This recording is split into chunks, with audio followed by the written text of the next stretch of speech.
I think we can all probably agree that Southampton aren't very good this season. They are most likely going to be getting relegated, probably finishing bottom of the Premier League, and possibly even breaking Derby County's record for being the worst ever Premier League point scoring side. And I've decided, as a Southampton fan, I want to try and remedy that. So, with an updated database, we're going to take charge of Southampton for potentially up to 10 seasons, maybe just 5 seasons. We will see how things go, and we will, number 1, keep them in the Premier League. Number 2, start climbing the table. And number 3, hopefully get into Europe. I don't want to be winning the Premier League. I think that's unrealistic in 5-10 seasons, but getting into Europa League, maybe pushing for Champions League qualification spots might be a possibility. So obviously, with this being an updated database, you can see we have spent £108 million and brought in £192 million. We've sold Lavia, we've sold Livramento, we've sold Ward-Prowse, all in this season's budget technically, but it was kind of last season. There are some players that did leave recently in real life, but you know what's happened. We've obviously got an updated squad as well, so your players like your Ramsdales are in the team. Harwood Bellis is in on a permanent deal. We've got Flynn Downs, Brereton Diaz, Wood has joined Archer, Edwards. You know the deal, they're all kind of now in the squad. And even though we've got £20 million transfer budget to spend, I'm not convinced I want to do anything in the first transfer window. I want to try and keep this as realistic-ish as possible and play with the current squad that they have in the Premier League. What I might do is actually just get rid of some more players, which might make my life slightly harder, might make it easier, who knows. So this is apparently the first team squad according to the game. We have 4 goalkeepers. We don't have an injury on Gavin Bazunu, which is quite handy in a way. It's also a bit cheaty. We are obviously going to be playing Ramsdale as our number 1. From a defender position, we have lots and lots of right backs and left backs and not too many centre backs. These are our centre back options. Harwood Bellis, Bella Kotchap, Bednarek and Stevens, and that is it. Yes, Charlie Taylor can play as a centre-back if we need him to. Don't think that's a good idea. We've got Bree and Sugawara who can play on the right along with Walker-Peters. We've got Taylor who can play on the left along with Manning. And then, as we move into midfield, Lallana, Smallbone, Downs, Brereton Diaz technically is a midfielder. Ryan Fraser, I don't know why we've got him. Maxwell Cornet, I don't know why we've got him. Aribo, Sulemana, Armstrong, Amoa. That's kind of our midfield and wingers. And then we've got Onuachu, Archer and Ross Stewart. If we take a look at our reserves as well, we've also got some half-decent players in there. We'll sort by ability. So Larios is there, Okachukwu, Fernandez, Edwards and Wood and Dibbling probably should all be moved up into the first team as well, which actually does bolster our defensive options because now all of a sudden we've got Wood and Edwards. So centre-backs, we are looking a little bit nicer. Okay, I was worried that we might need to kind of break our rule and maybe try and sign a centre-back in over the summer transfer window. We're not going to do that. I think we are going to try and stick with this squad for the most part. I'm probably going to try and sell maybe Aribo, maybe get rid of Fraser as well, maybe send back Okachukwu and Cornet, maybe get rid of Ross Stewart if we can do that as well. There might be lots of business or very little business going on. So let's jump forward then to the end of the first transfer window to see what we've done. Nothing. We've done absolutely no transfer business, so we have left it with exactly the same squad that started the save. However, we have loaned out a whole bunch of players, but most of these, in fact, I think all of these are young players, bar 1 or 2. So who have we got who's been loaned out who's actually half decent? I think O'Brien Whitmarsh is good in real life, but for some reason in the game not that great. Same with Boot. I think he's also pretty good in real life, but he's gone out on loan. Armitage, another one who I think is good in real life. He has gone out on loan. And Ronnie Edwards has gone out on loan to Hull because I didn't think we would get too much game time out of Edwards with Wood and Edwards. So Edwards was the one that had some interest, so he's the one that's gone out on loan. And that actually just 20 years of age in this save. I know real life he's a year older. He's still young, got plenty of time. A season playing in the Championship for Hull could be very useful for him. And that's it. That is all the business we have done. And this is the formation that I am going to play. Because I'm there thinking, you know what, let's try and prove Russell Martin wrong, that we can play a tiki-taka formation, and we can play a stupid tiki-taka formation, and we can succeed. And we're going to go with a 5-2-3-1 tiki-taka formation. We're locking in just one player, which is Mateus Fernandez. We're locking him in because basically he can't really play this role just yet, but we are making sure that he is training there and playing there as well. He should be perfectly fine to play that roaming playmaker position, so I'm not kind of too fussed about that. And this is what we're going to go for, maybe up until January. If things don't go to plan, we might need to change things up. However, things are going to plan, sort of. We have beaten Crystal Palace, Jack Stevens with the goal. We've beaten Brighton 3-1, Armstrong with a brace and Fernandez. And we've then just lost against Aston Villa, Lallana scoring. And we've been knocked out of the Carabao Cup. And we played a full-strength side. I'm worried I'm genuinely worried that this might have been the start of the downfall. We started really well, new manager bounce and all that jazz, and now we're just going to slip. We're going to stick with this formation. We've got a very tough September ahead of us with Leicester, Chelsea, Arsenal, Man United, and then Liverpool as well as moving into October. I feel like we've just got a bad run of fixtures, which is certainly not going to help, because we've also got Tottenham and then Man City. I feel like we might pick up 3 points in the next 3 months. We are going to come back from holiday on the 1st of January. Going to see how things are going, and yeah, let's just hope we can keep this up. So far it started quite well. I'm not convinced. I feel like we're just going to fall over in a second. So at midnight on New Year's Day in 2024 in the past, yeah, I was kind of right. Wasn't I? We did manage to beat Tottenham somehow with 2 penalties scored by Ryan Manning and 2 goals scored by Ben Brereton Diaz. And that's pretty much it. A 0-0 draw against Bournemouth. 3 draws in September is actually a pretty decent result, I think. If you said at the start of that you'd pick up 4 points, I'd go, that's fine. A win and a draw, I will take that, certainly. But yeah, 4 draws, that's not too bad. And yeah, we've just stopped scoring goals. That is 1, 2, 3, 4, 5, 6, 7, 8, 9, 10, 11 matches where we did not score any goals. We got battered 5-0 by Brighton as well. I feel like I'm not sure whether this is the formation or the players. I feel like the formation is certainly playing a part. So we're going to look at doing a bit of tinkering through January to see maybe what we can go with. We've got 4 games to play in January. We've also got a transfer window, and I'm thinking we might be able to do some transfer business this time around. And we do have a little bit more money to spend, not a huge amount. I think some sell-ons and various things like that kind of cashed in over the last few months. So we've got £22.6 million to spend. Let's see what we can do, and also let's see whether we can find ourselves a decent formation to play towards the end of the season. Hold on, did the board like me? It's a D, it's an E from the fans. Are we going to get sacked? Are we going to get sacked? Oh, don't get sacked. This is going to be awful if we get sacked in Season 1. The transfer window has now closed, and we are 19th place in the table. We have kind of turn things around. We haven't at all, have we? But we have beaten Leicester 2-0. We've tried 2 different formations. The first one was a 4-3-3, DM wide. It didn't work. We lost against Palace, we lost against Luton, and we lost against Aston Villa. And then we moved to a 4-2-4 gegenpress formation, which is a formation that I use. It's straight out of the box, not downloaded or anything like that. It's a formation that I have used in previous saves, and it seems to do the job. And we have beaten Leicester 2-0 thanks to Ross Stewart and Paul Onuachu. 2 strikers up front might be the reason why we've started scoring some more goals. We have also done some transfer business. James Bree has gone out on loan to Luton, returning to the club that Southampton brought him from. We've also sold Will Armitage to Stoke, a player that I called out in the first part of this video that I think he could be quite good, but Stoke basically offered me some money and I went, you know what, we'll take it. It's not a lot. It's about $500,000, I think, in total, once you include all the sell-ons, or 250,000. It's still better than nothing. He was never going to play for us. And we've also sold Alex McCarthy, the 34-year-old England international. Not really, he's got 1 cap. He's moved over to Hellas Verona for very little money, £125,000 with a bit of an intermediary fee as well. Basically, he was our 3rd, maybe 4th choice goalkeeper behind, obviously, we've got Ramsdale, we've got Bazunu, we've got Lumley, we've got McCarthy. We needed to get rid of one, and he was the oldest and on one of the higher wages. So yeah, McCarthy has taken the hit. We brought in 2 players. Technically, we didn't do this one. This one was pre-arranged in real life. It is Wellington, the 22-year-old Brazilian left-back. He is signing from Sporting on a free transfer once his contract expires. I'm not sure whether he's any good. I might look at loaning him out possibly in the summer because I don't think he's going to get too much game time unless maybe we need a left-back all of a sudden. And the one player that we did sign is Dejan Lujbicic, might be his name, I'm not quite sure. The 26-year-old Austrian footballer who can play in every position bar in goal has joined for £8.5 million, formerly of Köln, formerly of Rapid in his native Austria. I think Lujbicic, still not sure if that's right at all. I think he's a good player, mentally and physically very good. Technically, not as good, but we are Southampton and we are relegation fodder right now. I'm hoping this is going to be enough to shore up the kind of the team. Notice I didn't go mad and buy lots and lots of players because I feel like the squad that we have isn't awful. And I feel like the change in formation might be the thing that kind of ticks us over into kind of starting to improve and climb up the table. We just need to climb up 2-3 places. That is it. And hopefully get ourselves away from that relegation zone. We are locking in Paul Onuachu as a pressing forward for the final parts of the season. He's come into the starting 11 I say he has come in. He's played once off the bench and scored, and I went, let's do it. Let's just go for it. Onuachu's a good player.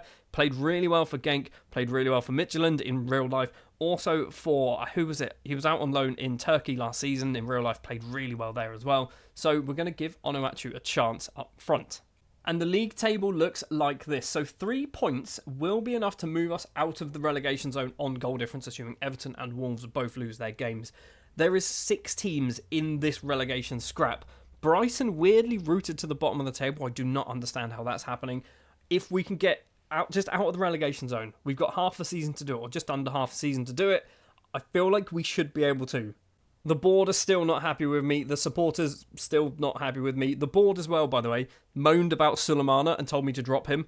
Little did they know he was off for the African Cup of Nations, and I had no choice but to drop him, and we have obviously done that.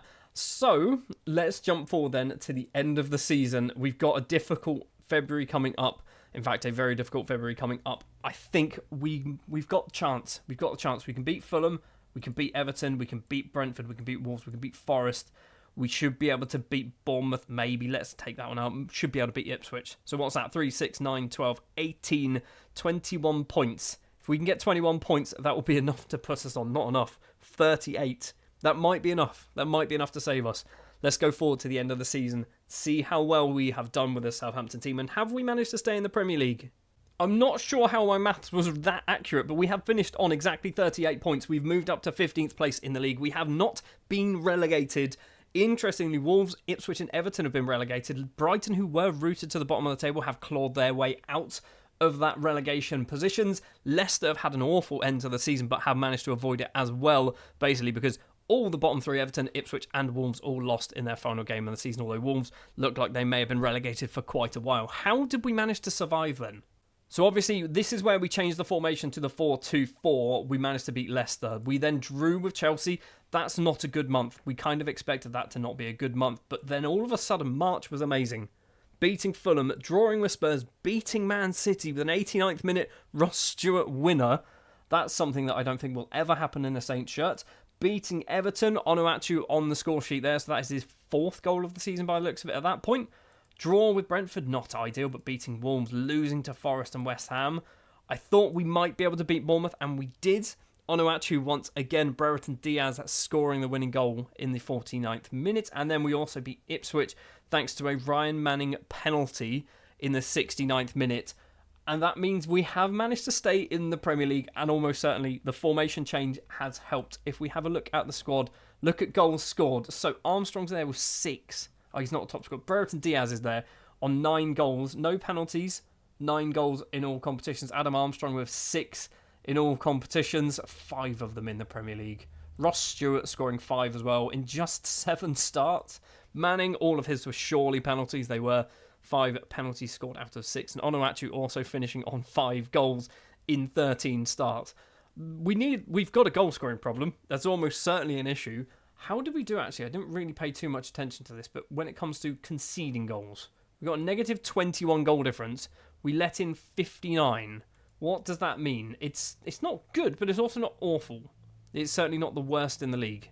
I will call this out now. For some reason, we didn't get a youth intake. I don't know why. I'm assuming because of the edited database, it meant that we didn't get one in Season 1, but we should get one in Season 2. We had absolutely nobody come through, which is kind of annoying, but there we are. We are going to head into Season 2 then in the next video, or if you're watching the big compilation one, in the next part. We've got nearly £50 million to spend. We've still got, I would say, a rather bloated squad as well. We've got quite a few defenders in the squad, if we actually sort by that, because I kind of sort my training out a little bit. We do need to do a lot of strengthening. I think we need to do a lot of strengthening. We've got some decent young players. We've got some decent older players. We've got some absolute garbage in the squad as well. So, over the summer, lots of transfer business will hopefully take place, making this side better. And for Season 2, I'm hoping to finish, let's say, 15th and above. Okay, we want to see an improvement year on year. And maybe Season 5 is when we start getting kind of into Europe. That'll be ideal. So at the end of last season, we did successfully manage to stay in the Premier League after obviously changing from a tiki-taka formation to a gegenpress, a 4-2-4 formation. We finished in 15th place on 38 points, keeping our place in the league. Interestingly, Everton and Wolves long-term Premier League sides get relegated, along with obviously newly promoted Ipswich. Being the 1st of July, the transfer window has opened. We have already done some business. We've mainly sold players, but we have brought in a couple as well. First of all, James Bree has made his move back to Luton Town. Obviously, season 1, he went there on loan. They then made that a permanent deal for £1.9 million after getting themselves promoted. We've also sold Lewis Payne to Wickham for £95,000, and somehow Ipswich have spent £10 million on Ryan Fraser. I don't know why they've done this, especially after they've been relegated, but they've decided to go for it, and I'm happy because I didn't really want him in the club anyway. 2 players have joined the club on free transfers. First of all is Billy Barker, who did not have a club. He just turned up on a scouting report and they went, sign him immediately. I saw he was wanted by literally every Premier League side, so I've just thrown the kitchen sink at Billy Barker, and he has joined, and I'm pretty sure he's signing a very lucrative first permanent contract when he turns 17, which is obviously in literally like a year or so's time. And the other one is Tamui Bakayoko, the former Chelsea, Monaco, Napoli, AC Milan, and PAOK, which is PAOK Salonika, has joined on a free transfer after spending a year in Greece. Got released at the end of his contract. I've picked him up for a squad player. I don't expect him to play a huge amount of football. In fact, most of the board and fans don't like the fact that we've done this. That is all the business. So far, we have nearly £80 million to spend, and I'm going to be doing a fair amount of investment, I think, throughout this summer transfer window. I don't want to go crazy. I don't want to just basically buy an entirely new starting 11, but I probably will buy maybe a starting 5 players. Let's say 5 more players to join that starting 11. Before we go to the end of the transfer window, you can see there we are predicted to finish 18th place in the table. If we have a very quick look, we'll sort that by team. And our 2 star players, Aaron Ramsdale and Carl Walker-Peters. This is what I think is our best starting 11. They've still got the weird 5-2-3 formation, which we are not going to be playing anymore. I think there's definitely a lot of room for improvement. Probably another centre-back, probably a defensive midfielder, definitely a left-back, probably a winger or 2, and maybe even a striker or 2 as well. So yeah, I think we're going to do a fair amount of investment over the course of this summer transfer window. So without further ado, let's find out what we've done.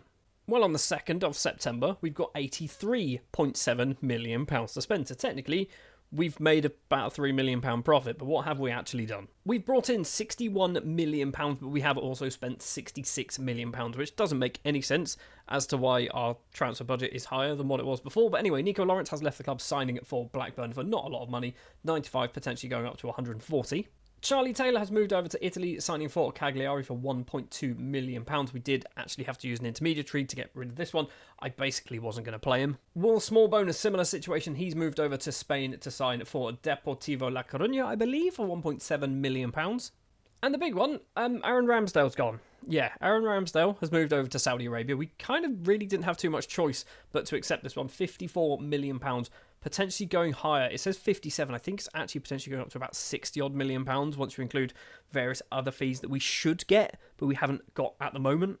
The first of 7 new players to join the club. First of all, we've signed ourselves a goalkeeper. No, this is not an Aaron Ramsdale replacement. We have definitely gone and got one of those. Teddy Sharman-Lowe has joined on a free transfer from Chelsea, I believe. Yeah, we've signed him from Chelsea, obviously out on loan at Doncaster. We brought him in to literally be our number 3 goalkeeper.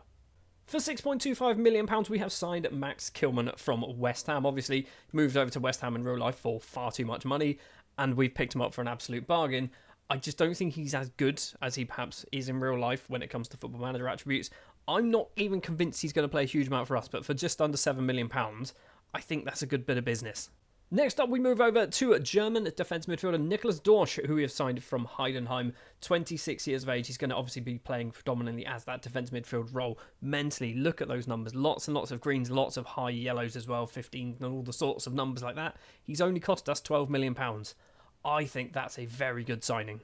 Moving further up in terms of price, it is Amari Hutchinson, signed from Ipswich, who obviously got relegated in this save.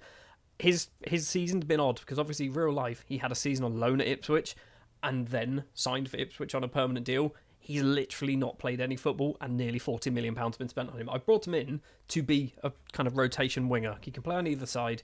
I think it's not terrible business. He's still only 20. There's definitely potential there. I'm happy with this. It might backfire. Strengthening our striking options next is Luis Suarez, the 26-year-old Colombian international with just 6 goals to his name, has joined from Almeria, and he's cost £18.5 million. We've got 2 more players to talk about. One of them is our new number 1 goalkeeper, and one of them is a loanee signing from Chelsea, who's probably costing us too much money to loan in. And that is Mykhailo Mudryk, who has joined on loan until the end of the season. He wasn't getting game time at Chelsea. I think we're paying quite a lot of his wages. We're not paying his wages? I'm sure no, we are. We're paying 45 grand a week as wages. That's still good. I feel like there's a fee here. I'm almost certain there's a fee. There's a £72 million optional fee, which we're not going to do. But I'm almost certain he's costing us money. But apparently he's not. This is good. I like this. And the Aaron Ramsdale replacement is we've gone from one England goalkeeper to another, Jordan Pickford. After Everton got relegated, they basically had a nice big clear out, and I went, I'll take Pickford, thank you very much. And I thought, we've got £60 million to spend. Let's see what they want. 16. We bought an England goalkeeper for £16 million. That is less than what Everton paid for him like 10 years ago. This is good. This is very, very good. We've got ourselves a very good number one goalkeeper, a straight replacement as well for Ramsdale. I think they are kind of similar, so I'm okay with this.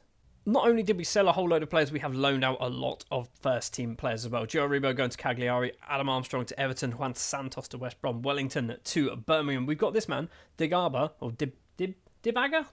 might be his name, 17-year-old winger. He's gone out on loan. I think he's going to be good. Rohart Brown to Eastleigh, O'Brien Whitmarsh to Hemel Hempstead, De Pepper to Dorking, Jeffries, Davis, Kelvin. It's not Kelvin, it's Princewell. Kelvin's his brother. Joshua Lett, Brooks Myers, Dobson Ventura, Zach or Will Merry, Shea Charles, isn't it? Shea Charles, Ronnie Edwards, Nathan Wood, Derek Abu, Matsuki, Dibbling, Cambrag, Nathan Boot, Ballard, Amur Mayor, all going out on loan. It's a lot of players to go out on loan. We have also kick-started the season. We have 4 games in so far. We have won one of those matches, beating Brentford 3-0. 2 draws as well against West Ham and Luton, and a 4-3 defeat, against Brighton, who are just 1 place ahead of us at the moment in the table. If we have a look very quickly at the season preview, they still think we're going to be in a relegation scrap, but we've moved up. We're now 16th rather than 18th. And obviously with Ramsdale going, it's okay. It's gone from Walker-Peters and Ramsdale to Pickford and Suarez. Fair enough. And have they worked out we're going to be doing the 4-2-4? They have. So Manning is our number 1 left back. I'm not convinced this is a good idea, but it's kind of what we're going to have to go with. Maybe we could put Walker-Peters over on that side, and we can play Sugawara as our right back. I'm not quite sure. We've got Dorsch slot straight into midfield. Kilman slot straight into defence as well. Suarez alongside Brereton Diaz up front. I think we strengthen the side. And speaking of the side, we are locking in 2 players into our starting 11, and that is Luis Suarez and Cameron Archer. Obviously, Suarez we probably don't need to do, but Archer we do. I think Archer, at 22 years of age, has potential to be fulfilled. I think Ben Brereton Diaz at 25, I think this is as good as he's going to get. So I'm kind of trying to put my eggs in the Cameron Archer-shaped basket to hopefully make him a better footballer.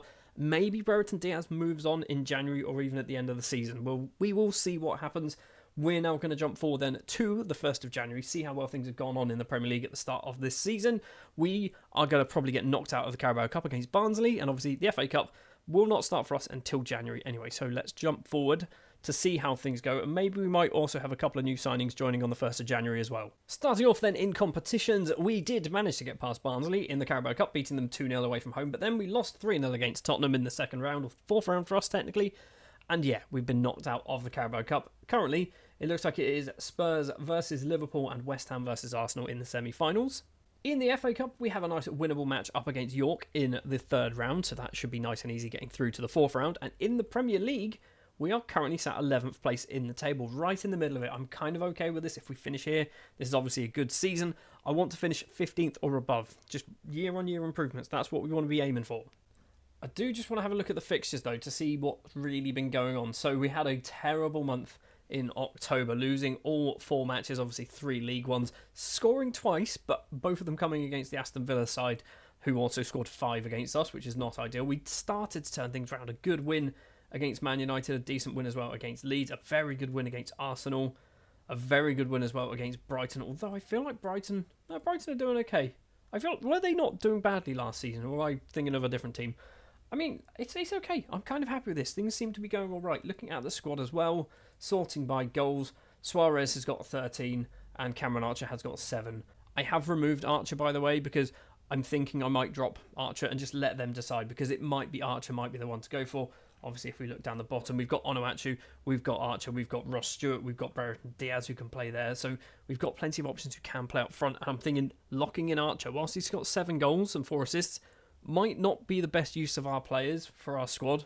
So I'm just going to let them roll with it. Obviously, Suarez getting 13 goals is a very good return so far. Mudryk, just 3 goals and 1 assist. I was expecting better from you. And how's Pickford doing? Just 3 clean sheets and 19 appearances and conceding 32. I mean, Yes, I would have expected us to be letting in a lot of goals anyway, but I would have liked more than 3 clean sheets. So obviously the transfer window is open. We've got £85 million to spend. So far no business has taken place, but almost certainly that money is going to burn a hole in my pocket at some point over the next 30 days. So we're going to try and spend a little bit of it. So let's go forward, find out what we do. And also, I guess we're also going to be playing the York game to see whether we get past in the FA Cup third round, which you would hope we would. But you never know, this is Football Manager, and obviously I'm Southampton, and we're rubbish. 2 transfers to talk about leaving the club then. Bakayoko obviously joined in the summer on a free transfer. He's already been moved on. He's moved over to France to Reims for £1.1 million, possibly going up to 1.4. Literally never played for us. I think he was barely even sitting on the bench. And Brooke Myers has also left on a permanent deal going over to West Brom. We've got some reasonable money from £525,000 plus some sell-ons in there. I don't think he's ever going to be good enough to play for us, but if he's kind of going to be good in a few years' time, that's fine. We should get a bit of a kickback if West Brom ever do sell him. Joining the club then, 19-year-old American midfielder Noel Buck has joined from New England. He's on loan at Southampton in real life. He was actually on loan for us in the first season as well, but obviously he was playing for the reserves, so we didn't actually see him. He's coming for £5.75 million. Definitely one for the future, but might get the odd game here or there. And I did say we needed a new left-back, and we have certainly gone and brought one in. Kostas Tsimikas has joined from Liverpool for a very good price, just £2.7 million. It's not even going to be going up. The problem with Kostas is he is on £90,000 a week, which I think might make him our second highest paid player, just behind probably Jordan Pickford. Yeah, Pickford's on 98, Kostas is on 90, Suarez is on 80. 3 brand new players joining us this season, all of them getting paid probably too much money. In the league, things are going very well. We are up to 8th place in the table, and that is because basically January, we didn't lose a league game. In fact, we didn't drop any points. We beat Luton, we beat West Ham, we beat Brentford, and we beat Burnley. Admittedly, we probably had some easier games there to play. We did also beat York in the FA Cup and then lose against Man City, which you probably would have expected to happen anyway. So we are 8th in the table. This is good. We've knocked out of every competition. We've been knocked out of the Carabao Cup and the FA Cup, so we've only got the league to worry about now. 8th place in the table with just 14 games left to play. I think we're in with a shout of getting Europe, which I kind of don't want to happen. I want to drop down to mid-table because I feel like that's more realistic. But we are only 3 points behind Arsenal. Europa Conference League could be on the cards. So then, without further ado, let's jump to the end of the season. Let's see how things have gone on. And have we managed to qualify for Europe or not? No, we've dropped down to 12th place in the table, which is fine. If you told me at the start of the season you'd finished 12th place, I would have taken that. But the fact that we've dropped from 7th to 12th in the space of 14 games, that's not good. Or 8th, I guess, wasn't it? It was 8th down to 12th in 14 games is not good. And it's because we've had an absolutely appalling run of results. We went completely without any points in February to Newcastle, Leicester, Villa and Liverpool beating us every single match. We then picked up 9 points in March, beating Forest, which is good, beating Chelsea and beating Man United, which is obviously very good. And then we just kind of had another bad month, really. Obviously, 3 points against Leeds and a point against Fulham is fine.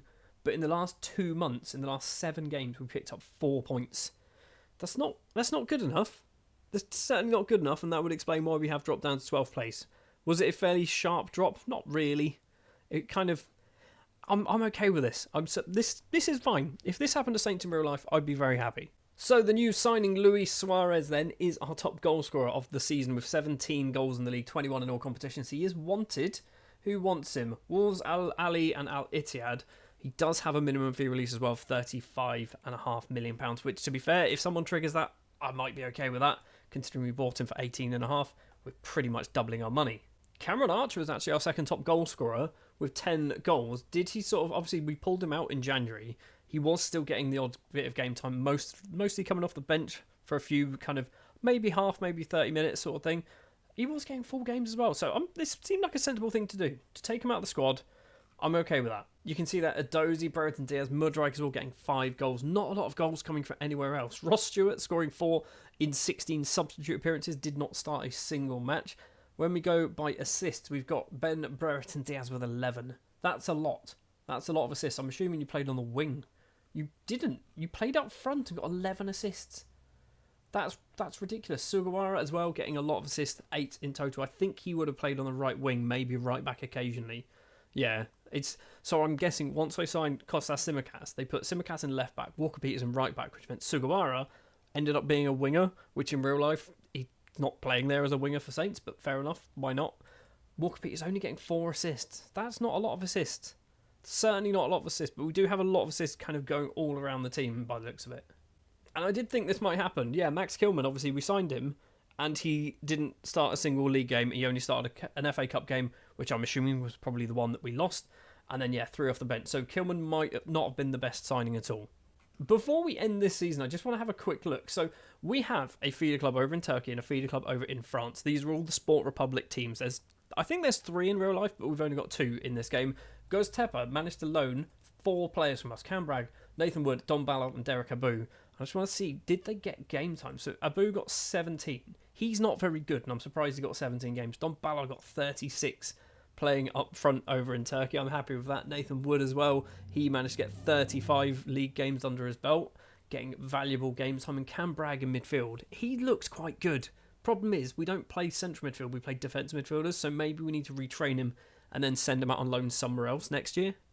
Obviously, we don't have the Turkish Super League on, so I don't know how well they're doing. They're not finishing first, second or third, but that's kind of it. But they do, if they qualify for like European competitions, I think we will see those games maybe.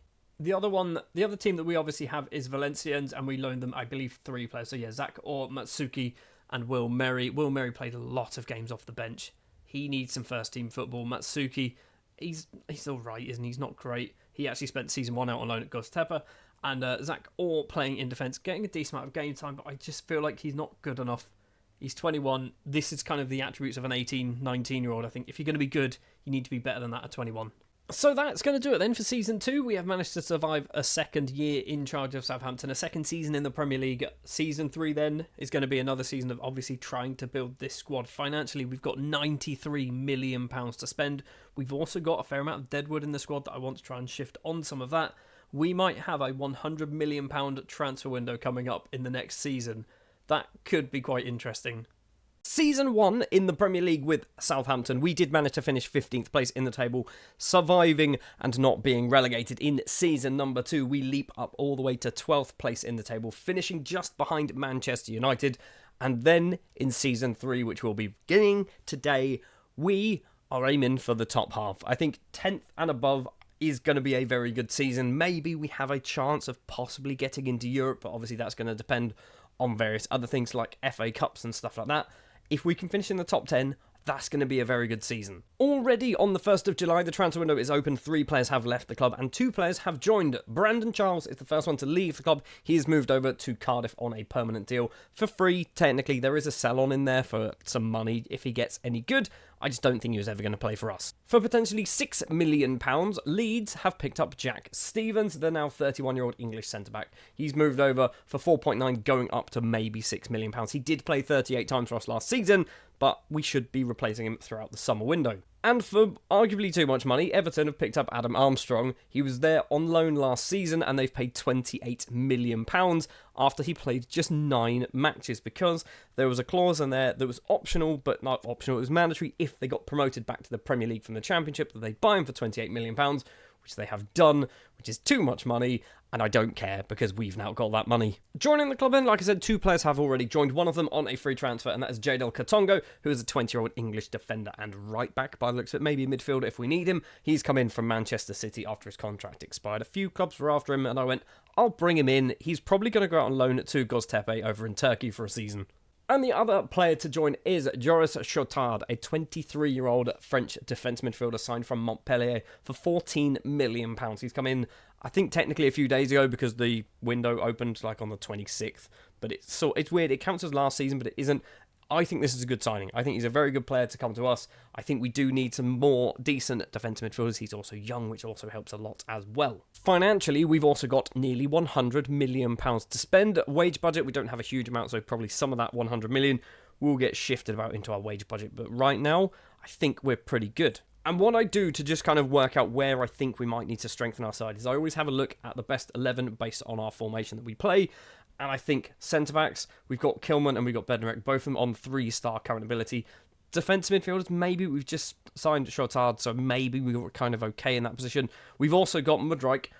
He's not here, by the way, he's going back literally today, so we might need to get ourselves a new left winger. We probably need a new right winger as well, and maybe even a new striker, because Ben Brereton Diaz, I just don't think he's the one, is he? He's got 15 goals and 70 appearances. So with that out of the way, we're going to go forward to the end of the summer transfer window. Let's see whether we have managed to spend any of that £100 million and what we've done. 2 more players have left the club on permanent deals, and about 60 have left the club on loan deals. Matsuki is one of the permanent ones, moving over to Charlton. We basically weren't playing him. He's gone on loan to Göztepe and Valenciennes. He's now moved over to Championship side Charlton. Easy enough for me to say, for £400,000. And Nathaniel Boot has also left the club. He's gone over to Barnsley with 8 caps, actually, for Uganda. That's pretty good. £61,000, possibly going up quite a lot higher to £325,000.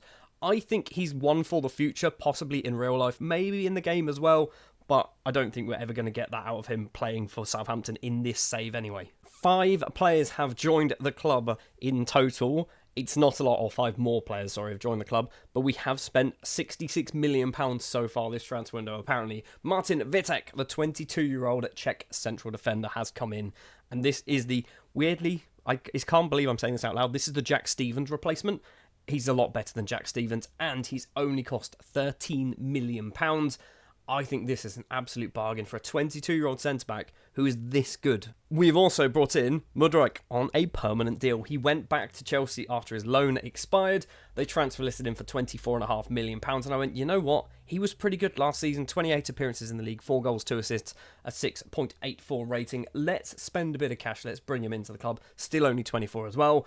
Mudryk is in. And we've also brought a right winger in the shape of Abdul Fatawu. I'm not sure if that's how it's said at all. Signed from Leicester. He's cost probably a bit more money, a bit too much money. £26 million he's come in for. But again, another player. He's still young, only 21 years of age. Very fast, reasonably technical numbers as well. Mentally, not so great, but he should be okay on that right-hand side. We've also got 2 loan players joining. Coming in from PSG by way of West Ham, technically last season or this season in real life, it is Carlos Soler, the 28-year-old Spanish midfielder, has come in until the end of the season. I don't think we're really paying much. We can buy him for just under £20 million if we really want. He's only worth £4.2 million, so we're probably not going to be doing that one anytime soon. Soler, he's come in, and I'm expecting him to probably be a bit of a rotation player, but he's versatile. He can play in defence midfield. He can play on the wings as well if we really need him to. Not sure where we're going to play him at the moment. But somebody who I do know where we're going to play him is Armando Broja. He has signed on a loan deal from Chelsea, returning to the club that he was on loan at a few seasons ago. He's costing us £1.4 million. We kind of have an option to buy him for £24 million, which might be a bit steep, but also he's still only 23. He'll be 24 soon, in fact, 5 days' time in game. He's still only young. He's still got some potential. I think we've got ourselves a decent partnership up front now with Broja and Suarez. And that is our transfer business. You can see on the right-hand side, there's a lot of loan deals. I'm not even sure how to show this. If we sort by, let's sort by loans. Just do that. So Amoameo going out on loan to Plymouth is quite a big one for him. Ballard going to West Brom. Edwards going to Lincoln. Hutchinson going to Göztepe. Silla Dibaga going to Göztepe as well. That's an important one. Cambrag and Katongo all going to Göztepe, along with Barnaby Williams, who apparently he's got lots of potential. I'm personally not seeing it. Traore, another player who apparently plays for Saints in real life, but I've never heard of him, who is on loan at Valenciennes. He's gone over to Ipswich on loan for the season. Aston Daly, another player who's apparently got lots of potential. He's gone on loan to Swindon. Mateus Fernandes, a player who is very, very good, has moved on loan to West Brom for a 2nd successive season. A whole bunch of youngsters also going out on loan. We've also got Nathan Wood, going to Sheffield Wednesday. We've got Wellington going to Ipswich. Joe Aribo going to West Brom. Ross Stewart going to Blackburn. And then we've got the players there that we already know have left the club on permanent deals. It's been a busy old summer. We've done a lot of business. We've not really brought on a huge amount of players. And financially, we are down to just £20 million, but that is because we did move some money into our wage budget.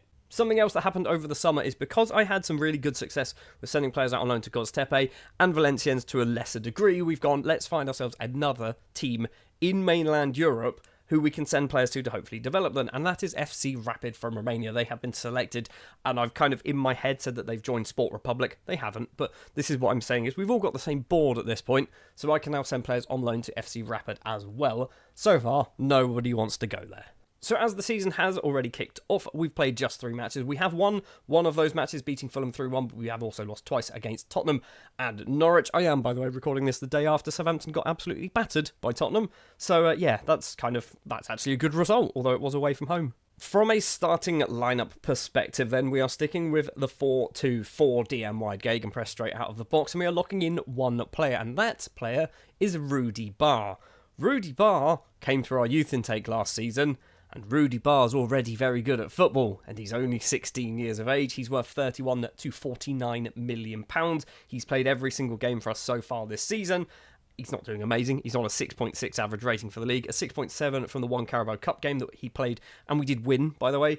Rudy Barr is going to be our main central defender for the season, which might seem stupid after we spent all that money on Vitek, but I think Rudy Barr could be a future England player, and by future, maybe by the time he's like 19, might be getting England games. And that is all we are locking in. Realistically, if we just have a quick look and do best 11, this is our squad of what they should be going for. So Pickford in goal, Kostas as the left back, Edwards, Vitek and Walker-Peters in defence. Edwards is a strange one, because he's obviously out on loan at the moment. He's gone to Lincoln, but he's one of our best centre-backs. Showdown and Dorsch in defence midfield, Sola on the right, Mudryk on the left, Broja and Suarez up front, which I agree that's probably what we're going to be playing. In fact, this front four, in fact, all of this is probably what we're going to play for most of the season. The only difference is that's probably going to be Rudy Barr, and that's our starting 11 for the year. Another thing to mention before we jump forward is we have got the South Coast Derby in the Carabao Cup against Portsmouth, who I believe they are in League One. So did they get relegated? They must have got relegated, yes. So they got relegated in Season 1, finishing bottom, finishing 9th, so didn't come back up. So yeah, we've got the South Coast Derby, which arguably we should be able to absolutely smash them, because we are a mid-table Premier League side, and they're a top-of-the-table League One side. And as we jump into the future, we did batter them 5-1 at Fratton Park. Vitek, Dorsch, Suarez, Edozie and Fatawu with the goals in this one. And Rudy Barr still playing some football, getting a 7.4 in this one. Obviously, on January the 1st, other things have also taken place. We have actually been knocked out of the Carabao Cup in the 4th round by Tottenham Hotspur. We are currently sat 6th place in the Premier League. We are not too far away from a Champions League spot, but I think we've just had a very good run of fixtures. But this little bit of news at the bottom, 9 points deducted from Man United because they're in administration, which means they should be on 30 points, which also isn't very good, but they're now on 21 points. I don't know what's happened to Man United, but they've gone into administration. Have they just spent silly money and not brought in money? So they spent more this season than they did bring in. They are spending more than they're making, which could be part of the problem, I don't know. But the fact they've gone into administration is a bit surreal to me. Annoyingly, I don't think they're going to be bad enough so they're going to get relegated. But the fact that they've got 9-point deduction is quite interesting. I don't know what's going to happen. Probably nothing at all. But yeah, there you go. The reason why we are 6th place in the table is we actually didn't have a very good start to the season. In fact, we had only won 2 of our first 6 league games, beating Fulham and beating Chelsea. But then we started to turn things around, draw of Arsenal, beating Everton, moving into November, beating Wolves, beating Newcastle, beating West Ham, Brighton, Leeds and Brentford all in December as well. So lots and lots of wins there. In fact, we're undefeated from the 10th of November through to the 1st of January so far. Obviously, transfer window's open. Have we done anything? Paul Onuachu has left and he's gone to Antwerp for £210,000, possibly going up to £250,000. It's, for the £18 million that we did spend, which is actually going to be more because of various sell-ons and clauses, we've got £200,000 back. Not a good bit of business, that one. But that is it. That is all that has happened so far. Financially, still similar situation. We've got a little bit more money. I think we've kind of had some more cash come into the club. But yeah, we are now in January. We are in a transfer window. I don't really know what we're going to do. How's Rudy Barr doing, by the way? Is he doing all right? 17 appearances, 6.68 average rating. No goals scored, but he's good at football. He's getting under 21s caps at 17. We've obviously moved now to the other side of the transfer window. It is now closed, and we have done some very, very big business. Some of it was needed to be done. We have sold Sugawara. He has gone over to China for £15 million. It's a good profit, but he was playing a reasonable amount of football, so this might come back to bite us, but we got £15 million. Chelsea have also wanted to buy a goalkeeper from us, and we let them. So Chelsea have bought their 47th goalkeeper in their past 3 seasons. Jordan Pickford has moved on. We've made a massive profit, £34 million, possibly going up to 41. He's already played once for them, conceded 5 in the league, which is an impressive debut for an England goalkeeper, but it does mean we have had to replace him. And we've basically spent the same money that we brought in to sign Restes from Toulouse. He has cost us 30 million up front, possibly going on to 45 million pounds. Toulouse actually were relegated down to Ligue 2, and we've picked him up for 45 million pounds. That's a huge amount of money. They wouldn't accept anything less, by the way. This wasn't me just being just an idiot and I could have got him cheaper. They were just not going for anything less. So 45 million pounds on Restes. We've also got ourselves another striker, I believe.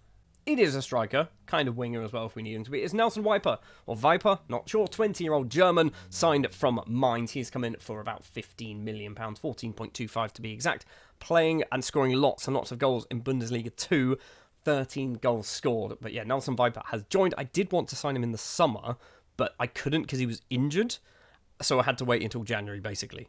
There has also been a few more loan deals going on. So Silla Dibaga was on loan at Göztepe. We've called him back and now sent him on loan to Valenciennes, where he seems to be playing football. He only played 5 times for Göztepe. He's played 4 times so far for Valenciennes. We've also loaned Tyler Dibling to Sunderland, which this, I think, he needs football. He played 29 times for Reading last year. Getting some game time at Sunderland would be good. Someone joining him at Sunderland is Juan Santos. We've also got Shay Charles. He's gone to Preston. Billy Barker, he's gone over to Fleetwood. Billy Barker, by the way, he's the youth player that came... I think I signed him, actually. I'm not even sure whether he was mentioned, but apparently he's got lots of potential. So, yeah, we'll see how well he gets on. But that is our transfer business. The window is closed. We are done for this season. We've still got £40 million to spend because we did make technically a bit of profit. I'm not quite sure how or where, but we've made some profit. So, yeah, that is us for the season. If we have a quick look at the schedule, January's been rough, okay? We went on a, 9-game unbeaten run, and then we've won 2, or not even 1, 2, we've drawn 2 of our last 5 and lost 3 of the last 5. So things have kind of gone against us. We are now down to 9th place in the table. Man United is still picking up points as well, so they should be ahead of us at this point, but 9th place is fine. I'm okay with 9th. I said I wanted top half, and currently we are certainly sat in the top half, ahead of Chelsea and ahead of Man United. Bottom of the table is Brighton, Everton and Villa, currently at risk of getting relegated. So maybe if any of those go down, we might need to have a look, see if we can pick up some bargains in the summer. Speaking of the summer, let's jump forward then to the end of the season. We are out of all cup competition, so it's only the Premier League that we need to focus on. Knocked out by Sheffield United, knocked out by Spurs in the Carabao Cup. So let's go forward, see how we finished. Top half is all we need. And top half is what we get. We finished 9th place. We do miss out, though, unfortunately, on European competition. I can only... So there are 6 English teams in the Champions League next year. So Arsenal win the league, Man City, Tottenham, Liverpool and Newcastle, and Chelsea. So I imagine Chelsea possibly won the Europa League or the Europa Conference League. I think both of them take you into the Champions League. I'm not sure. Palace and Brentford into the Europa League. Man United just about getting themselves into the Europa Conference League. If they didn't have that 9-point deduction, they would have actually been into the Europa League as well. So after what was an appalling month of January, we kind of started to turn things around, beating Arsenal, beating United, beating Bournemouth, getting up some decent wins, some not so great losses, and a few draws along the way as well. But I think we've done quite well, and I've just seen Rudy Barr scored against West Ham. Rudy Barr scored 1 goal against West Ham, and he's absolute filth. I mean, he's not amazing. By no means he's amazing, but he is getting really good, and considering he's only 17 and a half years old, Rudy Barr is probably one of our best defenders. I just want to double check. So yeah, Rudy Barr on the best 11, according to my assistant manager, Matt Gill, he is our best centre-back. Him and Vitek are our best 2 centre-backs. That's just ridiculous. Looking at the squad then very quickly. So Broja is our top goal scorer with 16. That is a very good turnaround. A decent amount of goals for a lone player. Do we want to spend the £24 million to bring him in? You're going to have to find out next season.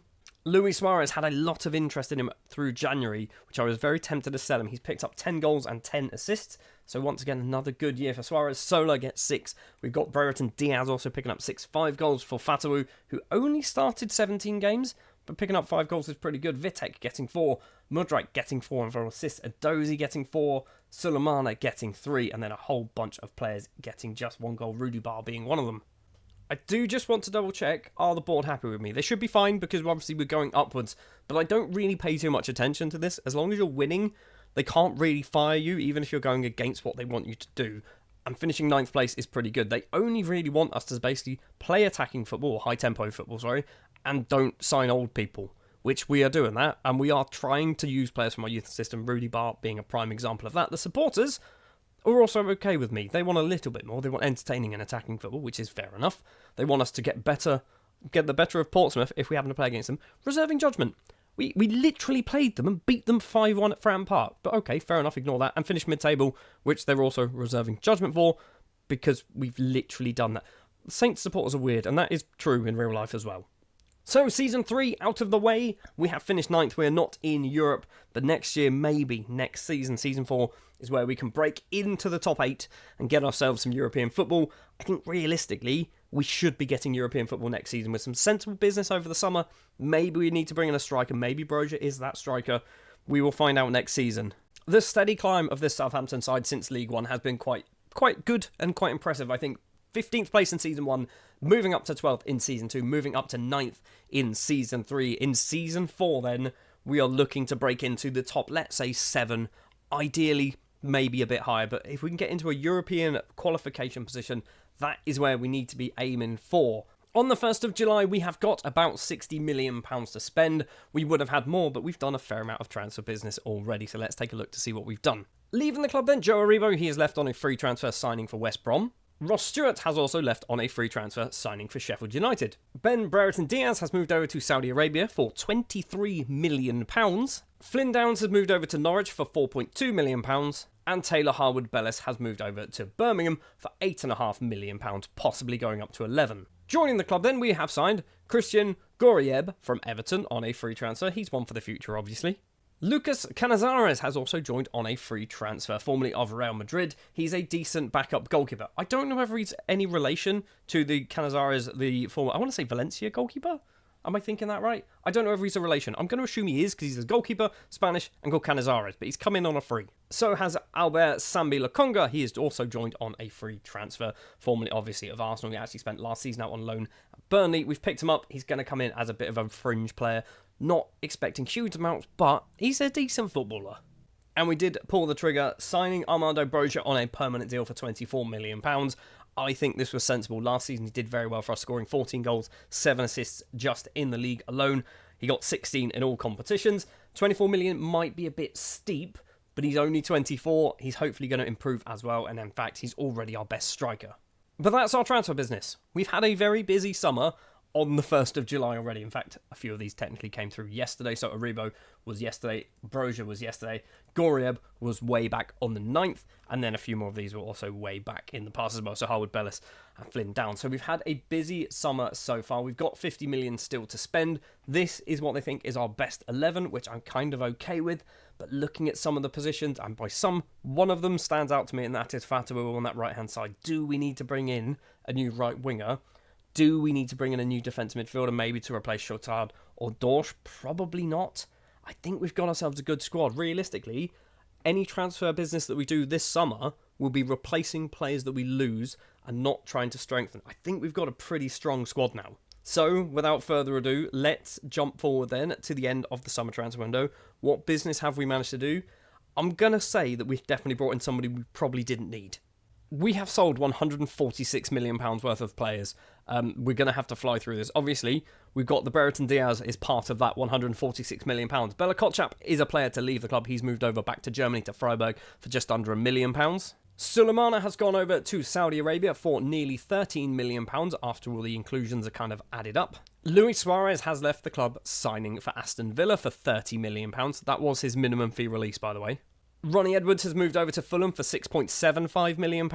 Max Kilman has gone over to Birmingham for £1.3 million. Lujbicic has gone to Leeds for nearly £15 million after all the add-ons. And Mudryk has gone over to Al Ittihad for silly money, £59 million, possibly going up to £63 million. This has done a lot of the heavy lifting for the money that's come into the club, but we have also spent quite a lot as well. Going up in terms of price order on a free transfer, Mies Hilgers has joined from FC Twente. He was out of contract, and I think he's pretty good. For £63,000, we have gone over to Dam, a club that are very good to take basically anyone who comes through the Dam youth intake, sign them because they're going to be good. We have got Sami Ristmaki, who is a Kosovan striker and winger. He's currently wanted. Who wants him? Northampton want him on loan. Maybe you can have him in January, possibly. For £1 million, we've signed Slovenian winger Anej Baranja, might be his name, signed from Bravo. He's actually pretty good. He's currently being bid on, and I think it's going to be going out on loan to Göztepe. It's always going out on loan to Göztepe. For £2 million, we've signed Anis Poulin, who's been brought in from USL Dunkirk over in France. If you don't know, I did a save on FM 2018 maybe, 2017 with Dunkirk. It was a fun save to do. We brought him in. He's very good, and he's only cost pennies, literal pennies. £2 million. It's not pennies. And the next player is a big leap up when it comes to price, and that is Simon Adingra, who has been signed from Fulham after they were relegated, formerly of Brighton and currently Brighton in real life. He's cost £20.5 million. I think this is good. I think he's good. He's only 24. We needed a bit more improvement, in particular on the left wing once we sold Mudryk. We needed somebody to come in and fill that void. Adingra, I think, might be the man to do it. And then for £30 million, we did buy ourselves a defence midfielder, and it is Andre, signed from Wolves after they were relegated to the Championship. He was brought for £21.5 million. I don't know if that's real or not, but we've basically paid £30 million. I think he's very good. We've got ourselves a very good defence midfielder there. Probably means Dorsch is not going to be getting too much game time because I feel like Andre's going to basically kick him out of the starting 11. But that is our transfer business. Let's quickly sort the loans out as well because there's a lot of them. So Bragg, Buck, Digba, we've got Dobson, Ventura, Dickey, we've got big ones to go talk about really. Fernandez going to Sunderland, Amoa Mayor to Watford, Katongo to Huddersfield, anyone else? Traore to Wickham is one, Aston Daly, is he getting better? Apparently so. That's good to see. Santos has gone to Sunderland. Billy Barker has gone to Rapid. Somebody has decided to go over to FC Rapid, which is very good to see. It's weird that it's this guy, but fair enough. He's gone to Romania. Goriev has gone to Valenciennes. We've got anyone else important? Barnaby Williams, not really important, but he's gone to Port Vale. Ballard has gone to Cardiff. Shay Charles has gone to Derby. Bazunu going out on loan to Blackburn because basically he needs game time. He's very rarely played for me because he's always been our number 2. He needs to get some game time to get better. Wellington has gone to Sunderland. And then for a huge loan fee of £1.9 million, Amari Hutchinson has gone to Birmingham. Did play 30 times last season for Göztepe over in Turkey. So looking at the best 11 then, I think this is probably not too bad at all. The defence midfield still worries me because they've signed Dorsch, which I'm not saying that he's not the better one, but I feel like Dorsch is our third choice. Best defence midfielder. Andre does slot in to that ball-winning midfielder position. Rudy Bart and Vitek in defence, which you obviously know. Adringa moves onto that left-hand side of Doze. He actually is our best right winger. Broja and Wiper are our 2 strikers, which obviously we got rid of Suarez, but we didn't really replace Suarez. Wiper should be the man to do the job. As the season has kicked off, we're already out of the Carabao Cup, losing to Norwich in the second round. We don't care for that competition. Nobody does. We've played 4 matches, winning one of them against Villa, drawing twice against Arsenal and Brentford, and then a 4-2 defeat at home against Liverpool, which is not great, but Liverpool currently top of the table, 4 wins out of 4. Even though the window was closed, I just want to point this out, we have £108 million transfer budget to spend if we really want to. January could be exciting.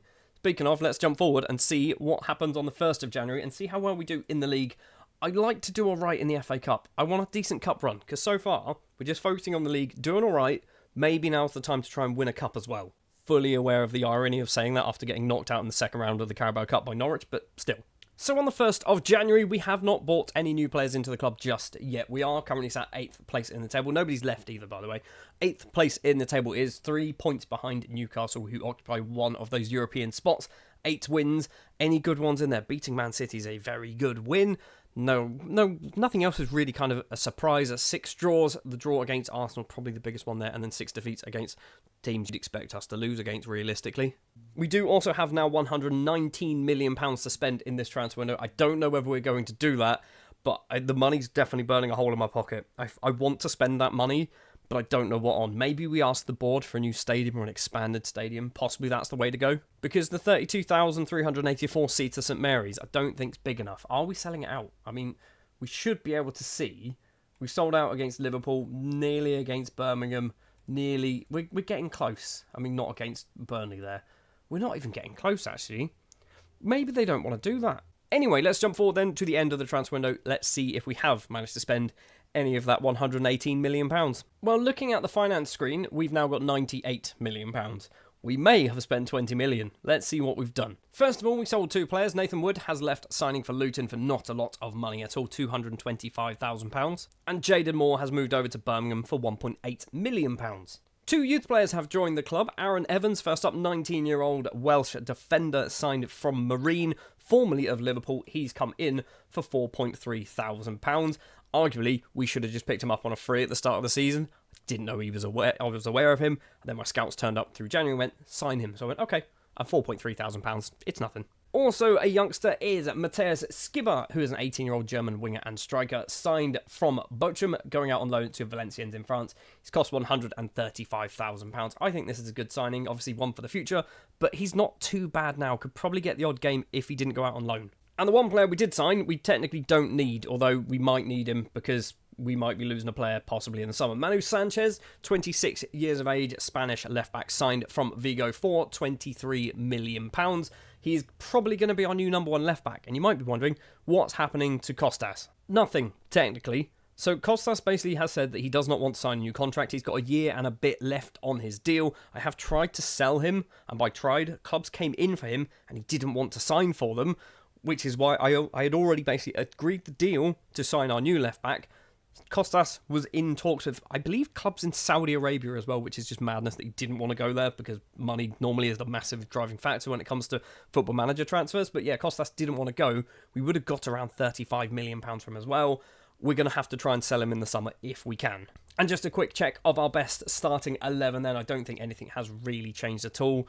No, it's not. It's not changed at all, which is fine. Rudy Barr has moved up to a 3-star centre-back. He's very good. He's very, very good at football. That's what we like to see. How's Andre getting on? He's played at 22, got 4 goals, 1 assist. He's also got himself a lovely suspension. From a competition perspective, we have dropped down to 10th place in the Premier League, but we are still there or thereabouts when it comes to fighting for those European spots. Just 3 points between us and 7th place Arsenal. In the FA Cup, we are through to the 5th round to play Crystal Palace, which is certainly a winnable game. Is the FA Cup what we want to be trying to win this season? Or do we just want to do alright in the Premier League? I feel like both. Can we do both? Is that an option? Let's find out whether that is an option. We're going to jump forward then to the end of the season. I just want to look actually. So in January, we didn't do too bad. We did lose once again to Liverpool, but we beat Brentford. We drew with Villa. So not an awful month. Beating Burnley and beating Sheffield Wednesday as well. So we've done alright, obviously, in the FA Cup. And we have just drawn 1-1 with Birmingham on the 1st of February. Let's jump forward then to the end of the season. Not obviously a huge amount of games left to play. I'd love to see an FA Cup final on there. Yeah, we didn't get to the FA Cup final. In fact, we got knocked out against Crystal Palace, losing 2-1. Not ideal, but getting to the 5th round is better than where we normally get, which is probably the 4th round, where we lose to somebody rubbish. So getting to losing against Palace, again, I feel like that was a winnable game, but obviously we didn't do it, and the competition was won by Man City in the end. In the Premier League, we have finished 8th place in the table, and because Manchester City won the FA Cup, we are in the Europa Conference League. We've finished 8th. We've qualified for the Europa Conference League, 59 points. Just 1 point off of qualifying for the Europa League proper. We've had a good season. 11 draws, though, is quite a lot of draws. 11 defeats is obviously quite a lot of defeats as well. But we've got some nice big wins there. Let's have a quick look at the schedule. So what do we do towards the end of the season? Losing against Chelsea, not good. Losing against Leicester and Palace, that's probably the point that kind of hits us the hardest, I think. A good, very short month in March, beating Burnley and Newcastle, drawing with Man United, beating Arsenal, beating Spurs. February was a good month, even though we did get knocked out of the FA Cup and lost to Everton. That was actually a pretty good month. So just taking a quick look at the squad then, 2 players have broke double figures, and Nelson Viper is our top goal scorer, with 16 in the league, 17 in all competitions. And I'm surprised, but I'm happy. He didn't really play in the first season. In fact, he played 4 times, scoring once.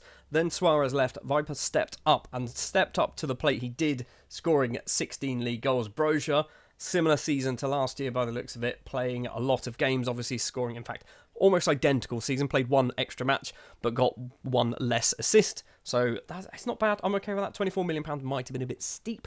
Edozie, 9 goals, 10 assists. Andre gets 7 and 4. Dibbling, who, by the way, I did lock him in to the starting 11. I don't think I mentioned this at the start of the season. I locked in Dibbling and I locked in Vitek. I locked in Vitek because basically they were not playing him. If I didn't lock him in, he would not have got any game time. Dibbling, I needed to play someone on the left-hand side, and I feel like Dibbling was probably the best choice because in real life, he's very good at football, so Dibbling did get locked in and played quite well. 10 assists is good. We got 4 goals from Poulan. The fact that he played a lot of football and scored some goals is actually pretty impressive.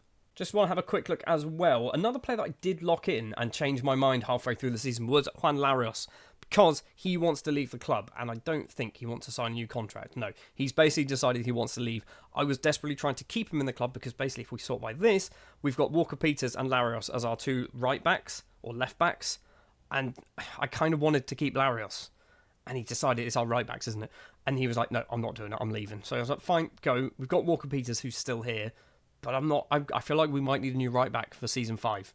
So all in all, I don't think that was a bad season. We have climbed once again. So actually, if we have a quick look at the club info and go history, we've gone from finishing, not 20th, 15th to 12th to 9th to 8th. So in 4 seasons, we have done a pretty dramatic climb up the table. Next season then, which could be the final season in charge of Southampton, we will find out whether that is the case or not.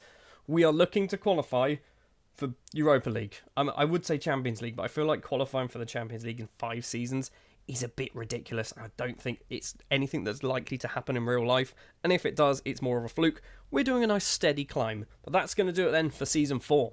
Season 5 then with Southampton begins. Season 1, we finished 15th. Season 2, we climbed up to 12th. Season 3 was 9th. Season 4 was 8th, and more importantly, qualified us for European competition. We are in the Europa Conference League this season. Season 5, I'm hoping for an improvement in the league and a very good cup run. I think that's what we want to be hoping for. If we can kind of get through the group stages, I feel like we should be good enough to get to like the semi-final, maybe even the final of the Europa Conference League, but we will see how things go. Even though it is the 1st of July, the transfer window has already opened and we have spent some money. We've brought in a fair few players. We were also over our wage budget, but we've got nearly £70 million in our transfer budget, so we can rejig some if we need to do that. First up, leaving the club then is Kostas Tsimikas, the 31-year-old Greek left-back formerly of Liverpool, has moved on to Brighton. He was out of contract at the end of the current season, Season 5. He's moved over for £24.5 million, possibly going up to 30. That is a huge, huge profit for a player who's done all right for us over the last 2.5 seasons. Unfortunately, on the other end of the scale was Juan Larios, who's moved over to Derby County on a free transfer. We brought him in for $6 million apparently, and we've lost him on a free after his contract expired. The fact that he's dropped down to the Championship to play for Derby kind of confuses me, because I was happy to play him in the first team, but he didn't want to. Joining the club then on a free transfer, Tyler Morton, formerly of Liverpool. His contract expired. We've picked him up. He's come in to basically give us a little bit of squad depth. Archie Brown, the England under-21 or former England under-21 footballer, has signed from Ghent after his contract has expired. I've never heard of this man. Apparently he plays for Ghent in real life. We brought him in on a free transfer. I think he's pretty good. He's been brought in basically to kind of provide some competition in that left-back position, especially now that Kostas Tsimikas has left. And also joining on a free transfer is Nathan Trott, 28-year-old English goalkeeper, signed from Copenhagen, formerly of West Ham. In the older Football Managers, when he was like 23, he had loads of potential but never hit it because he never got any game time. In this, he's been playing obviously in Denmark, and he's all right. He's not playing a huge amount of football. We brought him in to be our third-choice goalkeeper. Is he good? Probably not. The board were frustrated, the fans were furious, but he's not going to play for us, so it doesn't matter. Somebody who is probably going to get some game time for us is Vinicius Tobias, a 23-year-old Brazilian right-back, signed from Shakhtar. I think he had a season on loan. He did have a season on loan, apparently, playing for Middlesbrough. He's cost £14.5 million, possibly going a little bit higher, I believe. We've also got one more player, and that is Maxime Esteve, might be his name, signed from Burnley, formerly of Montpellier. He's come in for £20 million. It's a lot of money, but I think he's a very good central defender. He definitely bolsters that back four. I'm good. I'm happy with this signing. We might not need to do too much more transfer business throughout the rest of the summer. I say that now. Watch me spend £50 million on about 4 different players. So yeah, that is the business so far. We are obviously in 4 competitions this year. The Premier League, the Europa Conference League, the FA Cup and the Carabao Cup. And I'm thinking what I might try and do is try and slim this squad down. We've got a lot of players at the moment. I will obviously be sending a whole bunch of these out on loan, most likely to Turkey, but a lot of these players will be going out on loan. But I kind of want to keep a nice trimmed down squad, 2 to 3 players for every position. So maybe no more than 25 players in the entire first team. Might be a stupid thing though if we're going for a little bit of a European adventure. Let's jump forward then to the end of the summer transfer window. Let's see what strengthening we have done, and let's hope that we've started the season off well as well. We normally do things the other way round and we talk about the players leaving first, but we're going to talk about the players joining first because it's one. It is Maximo Perrone, who has signed from Manchester City for £7 million. He's been brought in for more squad depth. Basically, this is all the transfer business we have done joining the club. Leaving the club, there's been a fair bit of players, a lot of them though, on loans. One of the bigger names to go and the more expensive players is Albert Sambi Lokonga. He has gone over to Leeds United for a possibly 15 million, might be going a little bit higher to £16.5 million for a player who joined on a free, didn't really play massive amounts of football, quite a few of them, in fact 15 of his matches of his 20 league games were off the subs bench. That's very good profit for a free transfer. Juan Santos has left the club. He's gone back to his native Brazil for £2 million, played once for us, wasn't very good. Thierry Rohart-Brown has moved on to Stoke. He joined from Reading in real life. We've sent him out on loan multiple times. He's gone for £1.1 million.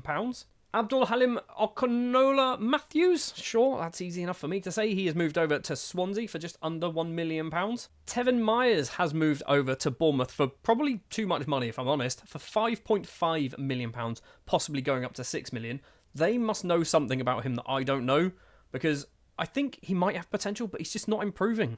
And Mies Hilgers has left the club signing for Fulham. I think this was our biggest sale at 18.5, possibly going up to £23 million. We have trimmed down the squad, but that's not all we've done by selling. We've also loaned out a whole load of players. I've also probably missed some players who've gone out on permanent deals. So if we go from literally here, so actually let's sort by where they've gone to. Probably easier. So ADO Den Haag, probably should mention this. They're our new feeder club. I asked them in the summer and they went, sure, here's a list of teams. And I went, let's go for a team in the Netherlands. So they have picked up Kanda, Dickey, Fry, Cyber and Horncastle on loan deals. Then we've got Billy Barker to Bristol. We've got John Hadley also to Bristol, but the other one, Gavin Bazunu, going to Burnley. I didn't see a position for him in our squad, so we've got rid of him. Might be a terrible thing to do. Eastleigh have picked up Aaron Evans and Silla Debaga. We've also got Cam Bragg and Dobson Ventura, who've gone over to FC Rapid in Romania. Katongo, Amoameo, Ballard, Buck, Gorieb and Akachukwu have gone over to Turkey to sign for Göztepe. Barnaby Williams to Mansfield. Baranja has gone to Middlesbrough. Traore has gone to Reims. Fernandez has gone to Stoke. Valenciennes have picked up Daly, Skibber and Dipepa. And Enis Poulon has gone on loan to Wolves. This one is actually earning us a lot of money and he's playing in the Premier League. So this one might have been a stupid thing to do. And this is what our squad looks like on the 2nd of September. It's a terrible thing. But I've sorted this by where I'm training them. So this is basically, we have 2 players for every position, bar strikers where we only have, we're missing a striker. We're 1 striker short, which is not ideal. But we've got players who could play up there, like Edozie could be a striker. I believe Dibbling could probably get a game up front, Hutchinson, various things like that. So it's not the end of the world, but I would have liked to have had a 4th striker. Unfortunately, we loaned out Poulon, didn't we? So the goalkeeping options, obviously Restes is our number 1, Cannizaro is number 2, Trott will be our number 3. We've got right backs of Walker Peters and Vinicius Tobias. We've got Archie Brown and Manu Sanchez as our left backs. Central defenders, Esteve, Bednarek, Vitic and Barr. We've then got in midfield, this is where we're kind of a bit overloaded. We've got Morton, Dorsch, Perron, Andre Chotard and Shay Charles. Then on the right wing, I believe this is the right wing, we've got Fatawu and we've got Edozie. On the left, we've got Hutchinson and Dibbling. And up front, we've got Viper, Brozier and Adingra. Yes, Adingra has been moved up to be a bit of a striker. He's probably going to be playing a bit of both anyway, just in case they need him. So he's played on the wing a couple of times. But yeah, Adingra, we're going to make him a bit more of a striker, kind of because we need to. And this might be a terrible decision, okay? This squad is far too small. If we actually have a look at our dev centre as well, our under-21s has got 4 players, and none of them are any good. In fact, none of them even have any contracts. And in under-18s, we've only got 6 players as well. It's a stupid thing to do when you think this is the loan list. All of these players have gone out on loan, and we've only got 24. It might be 23 players in our first team.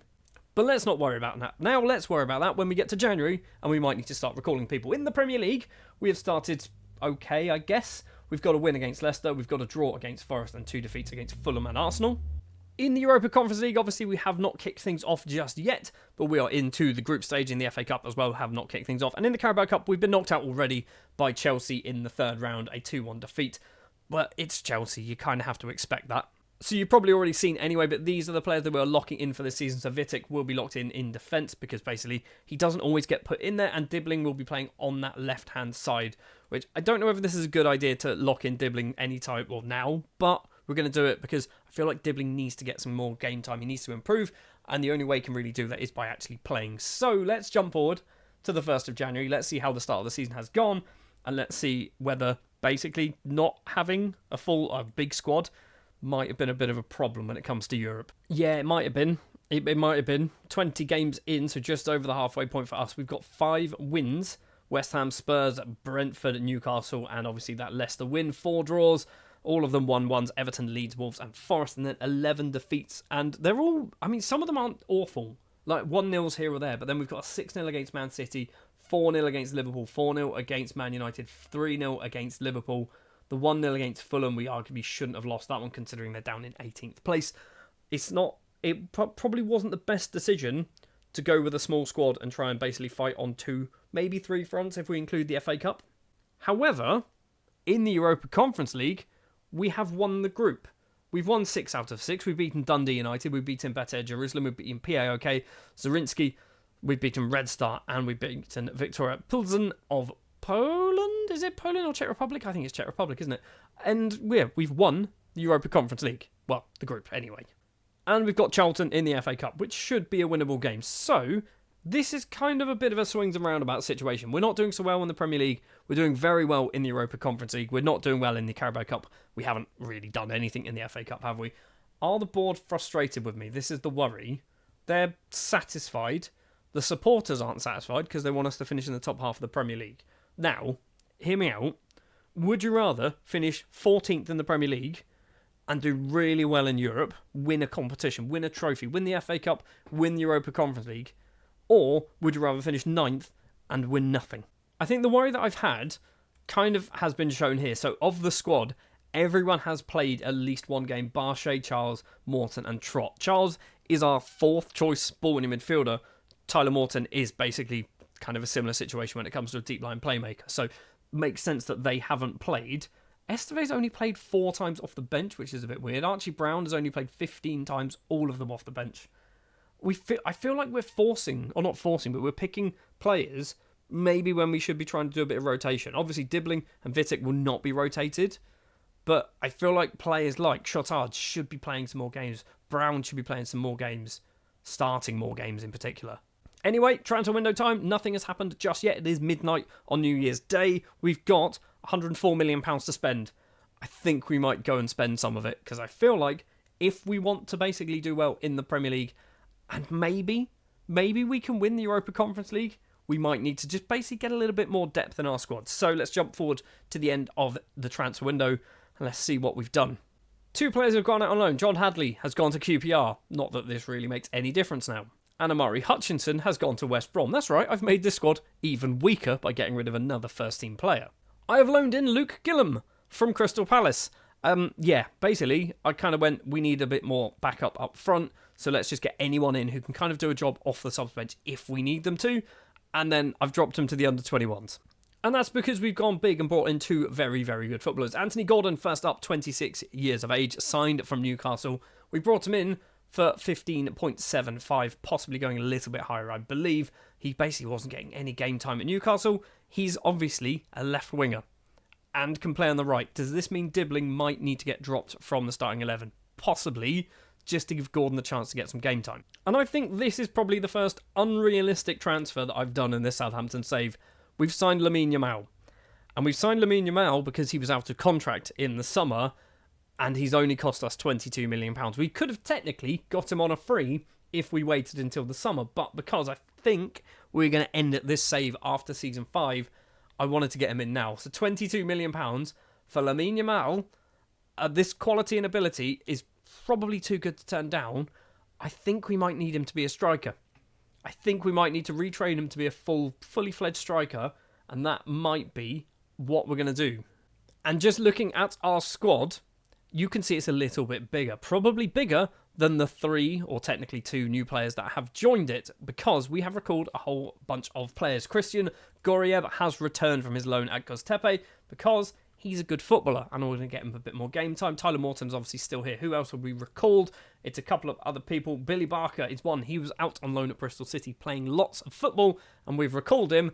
And we're going to lock him in on the left-hand side because I don't want Anthony Gordon to play for some reason. I don't know why I'm doing this, okay? We've also recalled Anis Poulon because we need another striker. I thought that was probably just a sensible thing to do there. I feel like there's others that have returned from loan spells as well, but I'm not quite sure who they are. But those are kind of the big ones. As you can see, we're locking in 2 players for the second half of the season. It is going to be Billy Barker on that left-hand side because he's done really well on the loan spells that he's had. And I kind of feel like he's done enough to break into the Premier League, so we're going to give him a try. And also, as our left-back, Archie Brown, I think is better than Manu Sanchez, but for some reason, they always play Manu Sanchez. So we're going to lock in Archie Brown as our left-back and let everyone else kind of pick who they want to pick. And let's just do best 11. So this is, in theory, what the best 11 is. So Walker Peters and Adozie are the 2 players that are sort of missing out, I guess. We've got Rudy Barr. He's now one of our best defenders, which is a surprise to nobody because he's ridiculous. But Barr and Vitek, in central defence is good. And it looks like Lamine Yamal might be kind of deployed on the right-hand side, maybe on both wings actually. But I am training him to be a striker. So at the end of January then, we currently find ourselves 14th place in the Premier League, 26 points. We are far enough away from the relegation zone to not really worry about it, but we are quite a distance away from the rest of the teams in Europe, so I would love to close that gap. We're going to jump forward now to the end of the season. We are obviously still in the Europa Conference League. I'd love to climb up this table. I'd love to do well in the FA Cup as well. So let's see how well things go. I think I said well about 9 times then. Well. That's not ideal. We have finished 13th place in the table, and I'm fully aware I've just said well a few more times. But we've qualified for the Europa League, which means we've won the Europa Conference League. We have won the Europa Conference League, a 4-2 win against Copenhagen in the final. Who did well? So we've got Viper scoring, Yamal getting 2 goals, Viper as well scoring another goal. So it was 2-0 up after 16 minutes. Delaney and Buxa then equalised eventually for Copenhagen before in the second half Yamal and Viper with the winning goals for us. And we've lifted a trophy. We have lifted a trophy. So we finished 14th in the league. We've literally, 13th, sorry. I don't think we've really moved much at all. We haven't. We moved up to 12th and then that back down to 13th. So we've barely moved at all in the league. But we have won the Europa Conference League. We got knocked out by Norwich in the 4th round, so we beat Charlton 5-0 and then lose 2-1 against Norwich in the FA Cup. Not ideal, but we've actually won a trophy. We've got a lovely little new trophy in the trophy cabinet. We've not got many of those as a Southampton fan. We've got the Bristol Street Motors trophy, or the Johnson's Paint trophy as it was when we won the thing.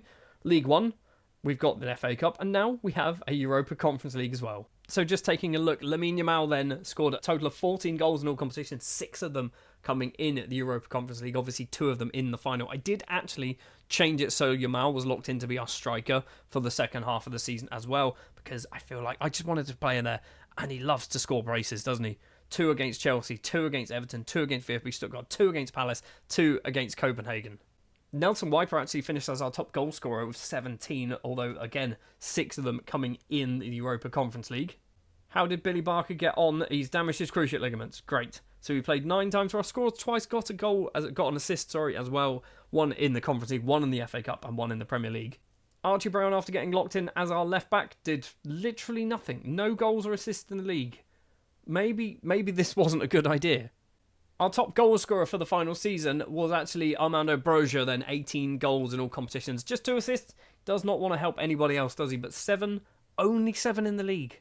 He scored more goals in the Europa League than he did in the Premier League, and he played twice the amount of games. Anyway, that is going to do it then for this Southampton save, this Southampton rebuild, I guess.